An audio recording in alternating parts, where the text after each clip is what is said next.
tell me what's going on for you and how can I help? Um, so currently what I'm doing is I'm wrapping up my personal statement.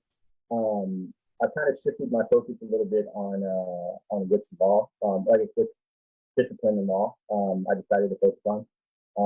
At first, it started out as business litigation and business law because that's kind of what my underground background was. But since then, I've realized that I've always kind of had a passion for environmental law.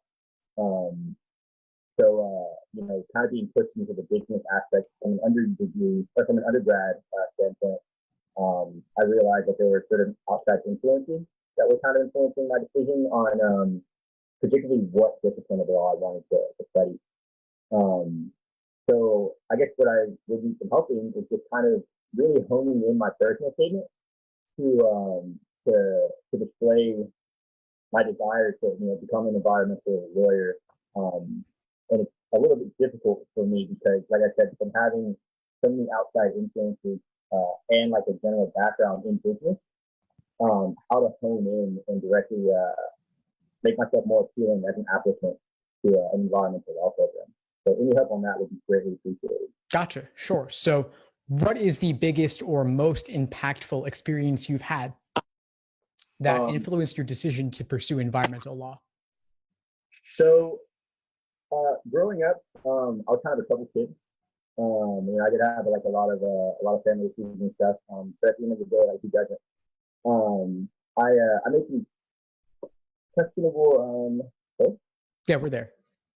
So I made some pretty rash decisions as a young adult. I ended up getting into some legal trouble of my own, and eventually I found rock climbing with one of my mentors growing up, like in high school. And I remember the first time I went outside, that was probably one of the most impactful and profound things that have happened that kind of changed me completely 180. And not only like in that unique, one-time experience, it's like every single time I go outside and enjoy the environment, it's like it's the same thing over and over and over. And as I grow up, I'm starting to realize that, these are places that we need to protect. But I also understand, how as a resource they can be used as a commodity. But that boundary needs to be understood. And so just like climbing outside definitely something that's impacted my desire and ambition, not only protect the environment, but also stand up for the places that have made such an impact on my life and who I am today. I love it. This is all great material. And so I would just keep asking yourself questions around this. And so I'll ask you one right now as an example, which would be like, what's the most difficult experience you encountered while rock climbing? So besides the entire sport not being easy, there's been a couple of times where I have done a project route. And basically throughout that, you start to climb and for some reason it just doesn't line up that session. Maybe the weather's not good, maybe the mental game's not there, maybe physically you're incapable of doing it at that time. So there's actually a route in Austin, Texas. It's my project route. It's on a wall called the prototype wall, which eventually ended up falling and collapsing up the entire face. So that project has been the hardest thing I've ever had to work through. Because the first time I climbed it was one of the first times I ever climbed outside. And I remember it being way out of my level. And I remember setting my sights on it and just trying it. And then I remember one time, one of my mentors that originally got me into climbing was Tim Rose. He ended up falling off of my project route, trying to show me the data. And he broke his right leg and fractured or punctured a lung with some broken ribs. So that kind of kind of irked me a little bit, and I didn't get on that wall for a while. And by the time I got my mental game back, and by the time Tim was ready to help me through that a little bit, the wall had already collapsed and it was no longer there. So I kind of lost my chance for that project route. That's probably one of the hardest things, to see my mentor try to show me how to climb this particular route, and then having my mentor, put himself in a pretty serious harm, and then to eventually realizing like I'm never going to get a chance to climb it again. Sure. Wow. Yeah, that sounds like quite a story. And then I guess the last thing I would ask you is, what traits do you think relate to both rock climbing and law school in terms of what you've learned about yourself, how you've grown? Okay. So besides the sheer determination that it takes to be a rock climber, I also see that's something that can directly transform or transpire into a degree in law. You have to find the things that you're passionate about, the things that you can defend, whether in court or whether when it comes to like litigation and stuff like that, or even in legislation. It's a constant battle. In rock climbing, one of the things that we like to say is that we're adaptable. So we're able to see things from various perspectives and analyze how each one of those perspectives kind of play out in the long run, and which is the good step moving forward right here, and how that affects the playing ground or the wall moving forward. The perseverance, determination, and grit, and also being comfortable in uncomfortable positions. That's something that always looks good. When it comes to negotiations and stuff, that being put in uncomfortable positions is something that rock climbing, I think, has taught me how to overcome my inner thought.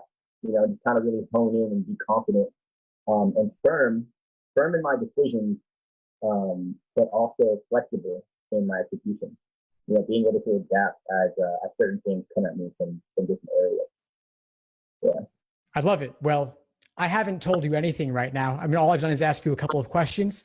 You have a ton of material, a ton to share. You're very articulate and clearly passionate about this. I would say just write down everything we've been talking about today, everything that you've just said to me. Write all of that down, and you have a good draft for your personal statement. It's a rough draft. You might have to rearrange things and modify, make edits, cut a bit, add more, revise multiple times, but you already have the material. Mm-hmm. One thing I would clarify at the outset is that the rock climbing is outdoors, though, because at least for those in major cities like myself, I'm in New York. When I hear rock climbing, I think a rock climbing gym indoors. And to me, that has no connection to the environment. So if you could just clarify that for those who are in major metropolitan areas, that would be helpful. But other than that, I think you have the makings of a great personal statement. Okay. Awesome. Yeah, that's great to hear. Yeah. It's a little difficult because everyone that I, my family and the people that I tend to surround myself with, haven't really, the people I hang out with that climb, they're okay with being climbers, for the rest of their life. As a first gen college student, this isn't something I can talk to about my family, or with my family about. So just knowing that, this can, what I've been doing, what I've been running in my head actually kind of makes sense moving forward. It's really, really reassuring to hear. Yeah, I genuinely appreciate it. Awesome. Yeah. So just like I said, write all of this down, what you've just been saying to me. Of course, I'm recording this for the YouTube channel. And so you could just re-listen to the video, rewatch the video, and write that all down too, because you've got it. You've got what you need. Okay.